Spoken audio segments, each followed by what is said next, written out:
Hello there. This is Brian Grover filling in for Steve Schmidt for Maker Connect. Today, I'm really excited to be speaking with Liem Hua here.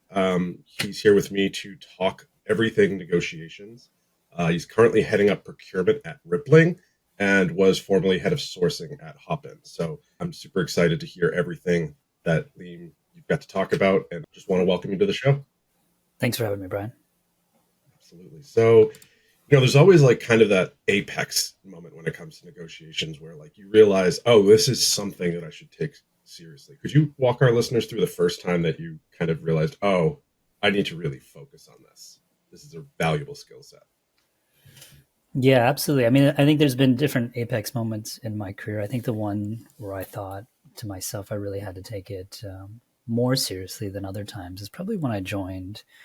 I had joined Delta Airlines early in my career, and I joined it when they were merging with Northwest Airlines. So I was fairly young and going into a space. So I managed everything within HR space. So whether that be benefits or compensation, insurance, and things like that. And so that was the first time in my career where I had sort of entered a space where not only I knew nothing about the particular commodity or category that I was buying, I was also coming from a direct procurement space versus an indirect services space. And so Mhm. there was just a lot more on the line, and I was very, very green to the space as well. And my HR stakeholders definitely knew it. So I think that at that moment, in terms of the dollar amounts, what we're talking about and so forth, was my moment where I said I should probably prepare for some of these discussions as much as possible. Preparation. I actually recently took a negotiation training course, and the one thing that I knew I had to do better was preparation. And when we were doing kind of like the workshop elements, wouldn't you know it, preparation was the thing that I was the worst at, but had the most room to grow. So it definitely can have a huge impact. But across, from that moment that you realized that your job could just be that much more, you could be that much more effective at your role. What kind of impact has that then had on your career as a whole, as you've kind of been moving through the world and eventually leading procurement at Rippling?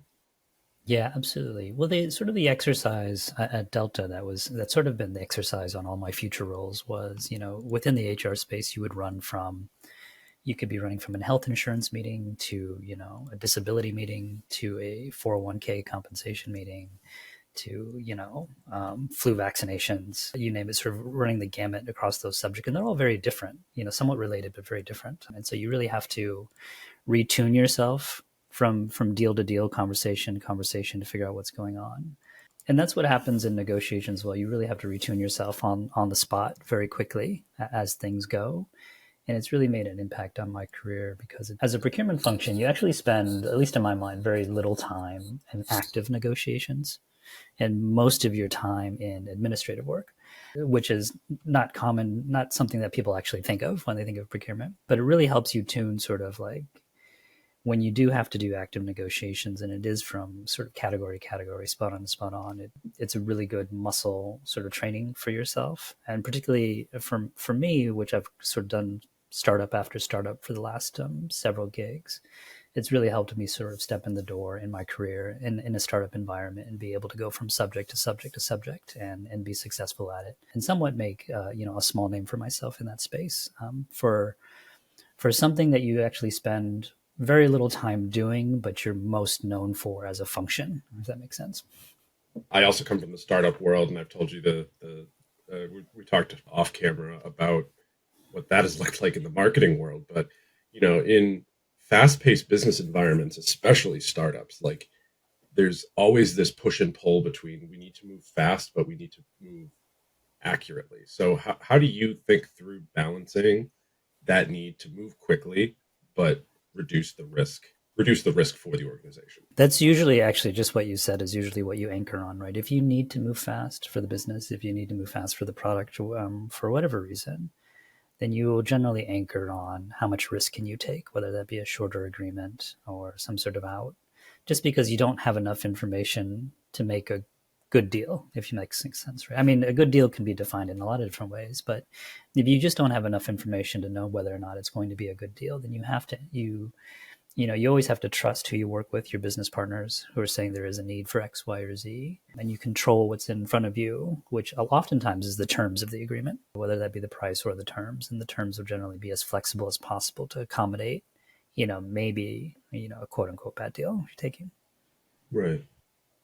Yeah, I mean, that's the interesting thing about having to navigate those rapid decisions, especially if, a lot of times you might not have that preparation period that you were hoping for. And there's a saying that I love from, I believe it's just from the military space, but you fall to the level of your training. I believe you had mentioned before that there was one story I'd love for you to share about the training that affected you most from your time at P&G. Well, at P&G, the so I mean, like it's interesting from this space, right? Like companies that will train and companies that don't train. And at P&G, the fantastic thing about starting at a place at P&G is because they do provide quite a bit of training, right? So much training that it almost sets you up for not to fail. That's sort of like their mission, to set you up not to fail, particularly if you're sort of a young person negotiating multi-million dollar deals. And so that is definitely holds a strong place in my memory, and sort of like where I grew up, where I feel like I grew up in a procurement space was working for a place that provides, sort of level 1, 2, 3, 4, 5 on up for training on the skill sets that you need to do procurement. It's always good to have that solid foundation, but I think one of the interesting things that fascinates me about the difference between procurement versus sales is that, and I believe that you share this opinion about sales gets to sell the same thing over and over and over again, and they'll probably have a pretty narrow group of stakeholders that they'll be talking with regularly. So they'll be able to improve those skills. But I'd love for you to talk to me and tell our listeners about how negotiation differs when you are working with, maybe it's a SaaS software firm here, maybe it's, office goods or something else there. Those are all very different conversations. So how do you kind of, orient yourself when entering into a new negotiation? Yeah, absolutely. They're very different. If you're responsible, like at a startup, you're generally responsible for everything in terms of categories or commodities or subjects that you're purchasing, and so it's very much an active reminder of what conversation you're in at any given time. And oftentimes I'm usually start off my meetings with apologizing to whomever the salesperson I'm chatting with, that if I go off topic completely, it's just because I've forgotten which meeting I'm in. So I usually start off with an apology. But if you're, just as you take two different dynamics, if you're negotiating SaaS in, one particular hour, and then your next meeting is you're negotiating, pro services, maybe call it designers or consultants of any manner.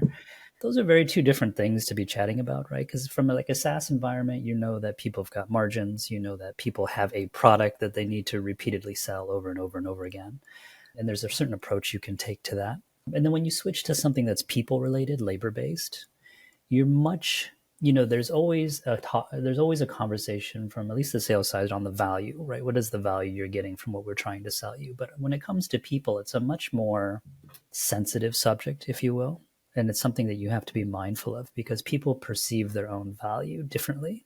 And so if someone's selling them, whether it's an independent contractor or a large consulting firm, they perceive their value in different ways, and they perceive their value in different amounts at different parts of either the season or the year or how business is going, right? So like an extreme example, obviously the value of what they were worth on a per hour basis during COVID was, much less than maybe prior to COVID, at least at the beginning of COVID anyways, right? People's value was Right. perceived much differently. And so you can't really, and it's also not a commodity as well, right? It's not like they can manufacture themselves or the people at their firm in mass quantity to be able to keep selling so like, there's a certain dollar amount that needs to be tied to that because they can't scale that like software where you can just keep selling this thing repeatedly at scale to some extent. And so those are very different things. And if you approach them in the same way, then you'll generally end up losing, particularly on the people side, because it just doesn't make sense to, approach to be like, oh, if someone's saying, if they're only worth, how do you tell somebody they're only worth $30 an hour when they're trying to sell themselves at $100 per hour, like in an extreme example, right? Like what kind of conversation is that supposed to look like? So you do have to approach them in different ways. Yeah, and I mean, each of those conversations is going to have different measures of success. Like, what's historically been your philosophy? Like, maximizing value for, whatever organization that you're heading up procurement for. Obviously, that's like the generic, really blanket answer, but I'd love for you to talk through how you think about measuring, your team's success. Like, What are some other variables that you consider? I think it's largely dependent. We can talk about a few of them. I think it's largely dependent on sort of what the mandate is that you have when you come into the company, and wherever that comes from, whether it's the CEO or the CFO or the COO. Sometimes that mandate is based on just cost savings or reducing spend. Sometimes that mandate is like slowing things down. Sometimes that mandate is enabling the business, which for a large part procurement is. I would say that's probably the majority of the time, enabling the business on making good decisions and saving less money, but making sure that you don't slow down the business, right? So all those things sort of dependent on what your mandate is. But I would say, the most common is the latter, which is how do you enable the business to move fast while making good decisions and being judicious for the company? And sometimes that means leaving money on the table, and sometimes it doesn't. The one thing that keeps coming up over and over again in this conversation is kind of that necessity of being flexible, especially when you're working with that wide of a variety of vendors, and managing that information can be a struggle. Are there any, in your experience, are there any pieces of technology trends or things that you've noticed in procurement that have kind of changed the way that you approach these sorts of situations? Procurement's been having a moment. I think it's been having a moment since COVID, just in terms of its importance. So there's been an emergence of a lot of tools within the space. I'm not sure I'm a strong believer in particularly like data sets will change. I mean, it's certainly helpful for folks who don't have experience to have data in front of them to figure out what they need to do. Procure to pay has become more important just on the transactional element and being more flexible. But the trends that I generally follow that enable me are actually sort of the trends that are the things that are actually enabling the people that sit across the table from me, right? What sort of tools and tech stack are they buying that actually provide them more leverage over me from on this side of the table, if that makes sense?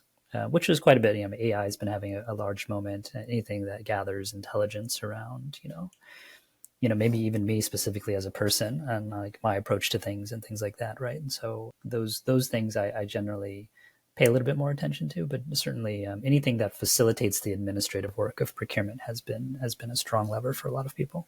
Yeah, no doubt. Productivity is the single clearest ROI that AI offers. It doesn't matter what you're talking about, just reclaiming time from checking for grammar issues or figuring out the best way to end. Like, obviously, I'm coming at this from a writing perspective, but that's where it's the strongest right now. But even with all of those AI technologies and with those data sets and stuff like that, that comes part and parcel. And I'd love your opinion on this. That comes part and parcel with kind of an awareness that these things exist. Therefore, when, for instance, if you're going into a negotiation for a piece of software, you know, you have an idea of what sales is equipped with. They might have intent data on you that you've been searching for this stuff. They might have watched all of the podcasts that you've ever been on, including this one. Subscribe to the Maker Connect today, people. But you kind of, yes, that technology is there, but also awareness of that technology can oftentimes disarm the advantage. And I'd love to hear your opinion there. Well, 100% on the latter, right? I mean, it's, old school or traditional procurement would say you really need to understand salespeople. It's much like salespeople understand buyers, right? What buyers, whether they be procurement people or like whoever the ideal customer profile is. But very like traditional procurement would say you spend time when you're like managing a category and managing, a specific space. You spend time with that salesperson to understand, what is their comm structure, what's their reward system, where do they sit in the hierarchy of things, and really understanding that other side as much as they understand you. And it's a much different sort of mentality in a startup environment where you don't really have the luxury of time of like sitting with any particular salesperson for like months and months at a time and kind of cultivating that relationship. But you do become mindful of those tools that are used to expedite the sales cycle, those tools that are used to sort of expedite conversations with you and even just tools that the folks are using to have a productive conversation with you, right? So that they're not and then actually that is a lot of times helpful for me that people are coming in productive to the conversation versus cold and not knowing anything about who you are and what you do and things like that. It's often been interesting to see the difference between, and it all goes back to, my weakest link, which is preparation and knowing who you're talking to on the other side of the table. Because like you said, with a faster paced environment, especially, the thing that will improve any negotiation will be increasing trust. But oftentimes, especially in your situation, you're at a loss to be able to develop that just simply from the just because of how you're approaching the situation. So I'd love, what lever do you usually land on to build trust quickly? In addition to what you've already said of the, coming in with an apology and saying, "I'm sorry if I forgot something," and it's a humanizing element. But what other things do you do to build trust quickly? Yeah, I think there's two or three things. And I think this is really good questions. Like for me, my personal approach is one is like to be completely transparent and honest with the folks I sit across the table from, right? Which sometimes like I have no idea what you're selling to me. We need to take this hour for you to tell me exactly what this product is. And you need to educate me on how do you price it? How do you lever it? What kind of terms are we looking at? Because I don't want to sit out there and say, well, I just don't like the deal for no reason, right? Like you really have to. I really like to be transparent and say, this is You just need to educate me, spoon feed me, tell me what we're talking about, so that we can actually have a productive conversation. And that sort of also bleeds into whether or not we're actually going to do a deal at the end of the day. I don't like to waste salespeople's time. Everybody needs to eat at the end of the day. And so if there is no opportunity, I like to let them know there is no opportunity, right? Be very, or there might be, but it might be next quarter or next year, but not right now. Or I might say we could have an opportunity, but it just depends on if it's going to fit within what we need it to fit in within this quarter. And so I think making sure that it's productive in that sense and being transparent with salespeople that says, because again, that builds trust with them to say, hey, it's going to happen or not going to happen. And I think like I sort of envision the other side of the table, how annoying it is to sort of spend all your time on an opportunity only to find out that it was actually never an opportunity to begin with, right? And so I think that yields a lot of trust as well. And then the third is for me that sort of all combined is not bluffing, right? And I think that's something I took from P&G from back in the day. One of the rules that we had as a procurement organization was never to bluff. I like to tell people I say what I mean and I mean what I say, and if we're not going to do it, we're not going to do it, right? And so, or if it needs to be this, it needs to be this. I'm not making things up, right? And just building that trust, particularly if you're at a place long enough where you've got repeated deals with a particular vendor, or you're doing renewals with them and so on and so forth. Or, I mean, the world is so small, particularly in tech, is that you end up meeting these salespeople at different lives and different companies, and you engage them again. And so making sure that everybody has that reputation from place to place is really important. With the conversations I've had with other procurement professionals like yourself, I've heard some pretty bad horror stories of companies trying to use tactical type things that are just like, on paper this sounds like a brilliant chess move, but when you apply it to the real world, you come across as just a complete jerk, like a good cop bad cop thing and things like that. It's once trust is killed, it can have that damaging effect, especially with how small a world it is. I mean, when you're operating at a certain level within any discipline, it's very, very interesting how crowded and close knit the top gets, no matter the skill set, whether it's negotiations or sales. Those ideas of building trust in mind. How do you think companies today? Not every company is killing it in the negotiations game, even though everybody should be and would like to be. But where do you see the biggest gap between what people are doing and what they should be doing? I think the biggest gap, I mean, I don't know, this is probably this is definitely a very sort of subjective question, but, Mhm. for me, I think it's the biggest gap is believing that negotiations is a moment in time and that they're going to wait for that 2 o'clock meeting on the Thursday that was scheduled to have a conversation about the terms or price. And then kind of combined with that is not affording enough time. So in that sense, it's sort of like the negotiation for me is the relationship throughout time.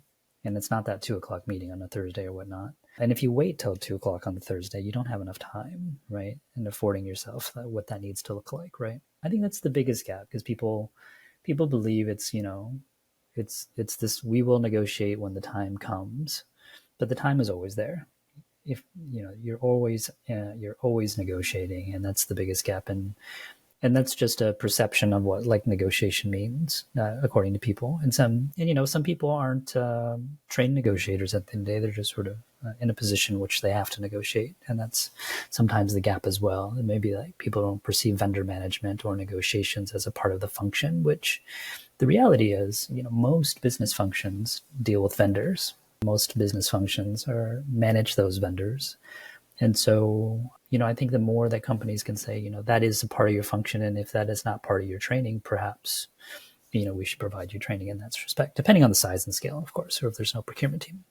Yeah, it's funny the whole idea that negotiation is just that meeting, and it's just like the movies, like Boiler Room, that you walk in and you negotiate that deal and you walk out, and that's the end of the story. It's just that little finite Thursday meeting at 2 o'clock is probably one of the biggest ways that negotiation is romanticized in, storytelling versus how it actually happens in real life. Can you think of any other ways that how is it different beyond that in real life versus the movies, do you think?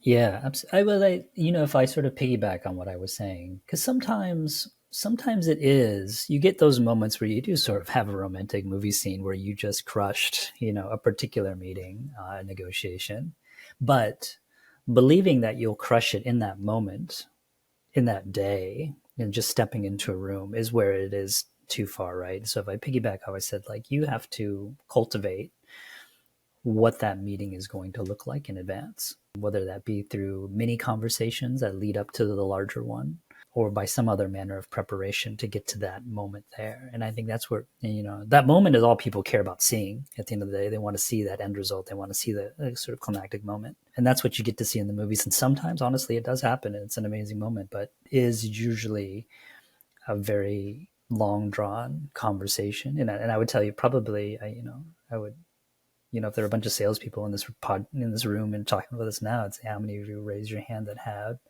a 1 day sales cycle where something just happened like that, right? It's usually, depending on the house size of the client, you've got a very long sales cycle unless you're just crushing it with an awesome product. But, could be out there just paving pounding the road with a particular client for sometimes enterprise wide, like a year, right? Trying to convince them. And that's a negotiation that year, that sales cycle, that entire cycle for them is one long negotiation.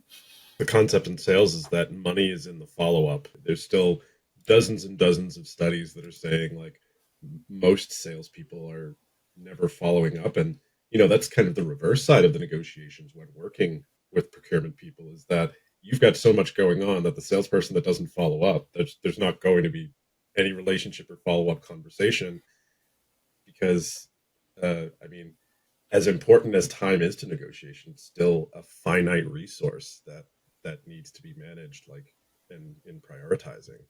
I Absolutely. do have one question or one comment, and then another question, and this is around the idea of the like only wanting to see the outcomes of things, and it's funny because that is how a lot of different disciplines, including negotiation, are viewed by a lay person that doesn't quite get the nuance. The same thing could be applied to music. You just see the performance, but you don't see the, you know, grinding it out, playing your scales. There's the finished novel, but there's also the thousands and thousands of words that got thrown out. As you're kind of thinking about training a team or educating the whole organization, even if it's just not their core competency, how do you work towards fostering a culture of, a culture of all the stuff that we've been talking about, effective negotiation, building trust and stuff like that? How do you approach that within your organizations? I think, from an internal stakeholder perspective, there is, and just as a side note, if I sort of go backwards for a moment and talk about like, you know, getting serious about negotiations and training, sort of cultivating into this question, one of the hardest, the hardest negotiations a procurement person has, in my mind, is the internal negotiation with stakeholders. Right. And that was true for me at Delta Airlines. I had a lot of like HR stakeholders that knew I was green, and it was an internal conversation with them on, persuading them that I could do a particular job or that we should make particular sort of decisions from like a procurement lens. And you talk about like the training around negotiations, but there's not a lot of, there is some focus, but there's not a lot of focus on what it requires to negotiate internally, which is a much different animal, right? And it goes into fostering trust, into your question. Mhm. Because with buyers and sellers, it's black and white in the sense that we know what we generally want, right? If we're going to agree that we want to actually do a deal, the Yep. general like wants and needs are fairly known, right? I mean, clearly someone wants to sell something and I want to buy something at the best deal. And so that's black and white. And that relationship is very black and white. But for internal stakeholders, there's a lot more friction in terms of the speed at which needs to be done, whether or not price matters, whether or not different vendors should be looked at, right? And for some business stakeholders are very sensitive things because they have a business objective that is beyond yours in terms of meeting deadlines and timelines. And maybe this is like one thing they don't want to think about. And so the way that I foster trust is at the end of the day, you have to be a good operator, right? Mhm. So if you're going to, if you're going to one, be able to convince stakeholders that they need to do something different or we need to push the limits of a particular thing, then if you're able to have the skill set one to negotiate with them to get them there, that yes, we need to do this, whether by force or by through persuasion, then the outcome must be good, right? Like if you're going to force or persuade somebody to do something they didn't really want to do, you have to ensure that the outcome is good. And so you have to be a good operator. And so that is a very tactical thing that you have to have enough confidence in what you do to be able to deliver a result. And that fosters trust to say, listen, this was the process we wanted to do, whether that be an RFP or a spot negotiation or whatever that is. If you're going to trust in the procurement process, the outcome must yield something positive. That value must be delivered.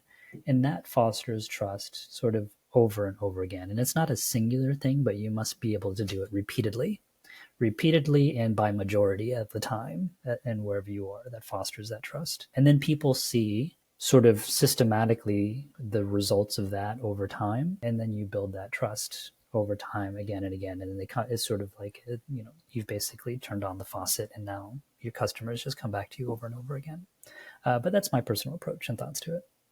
Yeah, I think that that's the internal versus external is definitely something that is a very interesting dichotomy because when you're looking at the internal negotiations, you're playing poker and you're not necessarily working with all the information. And until that trust is established, you're not going to get that information because there's no trust. But external, I mean, I wouldn't say that you have 100% of the information, but you're working with far, far more of the puzzle because you know exactly what is happening on your side of the table, even if it does have a direct, uh, even if it is directly impacted by those internal negotiations, you're still getting more of the puzzle because it's like, are we buying this or not? Are we acquiring this product, this, supply, etc.? It's a lot easier, I think, and more information packed situation to be in. We're getting into our last question here, which is kind of summing up everything that we've talked about and thinking about your career. What advice would you give to someone that's new to procurement about? Actually, let's split it into those two categories. We'll start first with someone new to procurement. What advice would you give about kind of those trust building exercises with internal stakeholders? This might sound wonky, but I really think that people should get enough sleep per every night. What I mean by that is like as a procurement as a function, you deal with a lot of personalities, and you have to have thick skin in what you do, right? Because the personalities, by majority, don't generally agree with what you want to do, or may or and any larger companies don't have a problem calling you out if they feel like you're not delivering value to the process. And so one is you should get enough sleep because you have to be able to consume that mentally, right? Consume it, have thick skin, and learn to not react to situations. And I found throughout my career that the more sleep you get, the better you are at consuming, positive and negative things, and digesting it and not reacting to things because your whole life and career, if this is what you want to do, is based on your relationship and understanding how to manage those relationships throughout whether they be external or internal relationships. And so having, a very clear mind, a calm mind, and being able to respond versus react sort of yields to my suggestion of make sure you get enough sleep. And if I sort of second that, I would say don't be in a rush to excel from like an individual contributor to like management in procurement. I think the value that you deliver as a procurement person, like the education and the best training you can get, is exposure to as many things as possible. Which means you may spend a lot of time in your career just going, as an individual contributor from like commodity or category to category, understanding how different things are bought and sold. And then you can start to see the similarities across all those things. And it makes you a much more powerful procurement person. I mean, there's always a philosophy that says, as long as you know how to buy and the process to buy, that you can buy anything. But it is much more powerful when you've actually had your hands on something before and you've actually had to buy it before, right? Makes you much more confident, I feel, much more educated and much more versed as a procurement person to be able to go from subject to subject and having experience touching all those things. And sometimes if you excel too quickly vertically, you don't get the luxury of learning, right? As versus if you excel horizontally first and just be able to learn subject by subject. And I think that's a much more valuable experience in a procurement career. Yeah, I mean, can't second the tired thing enough. The only thing I would add to it is the best four-letter acronym I ever learned, which is, are you hungry, angry, lonely, or tired? In which case, it's not a great time to have a difficult conversation, whether that's with a friend or a potential, vendor. And as far as the experience thing goes, it's finding that balance is definitely difficult. There is something that's missed out on when we're talking about AI and technology and stuff like that. The distance to average has become non-existent with some of these tools. Therefore, you're reliant on it to even get to that average, as opposed to being able to do it on your own. Like, insert any function from procurement here, whether that's research on a particular product or price point or something like that. Like, what's the market look like? How does this impact us internally? Yada, yada, yada.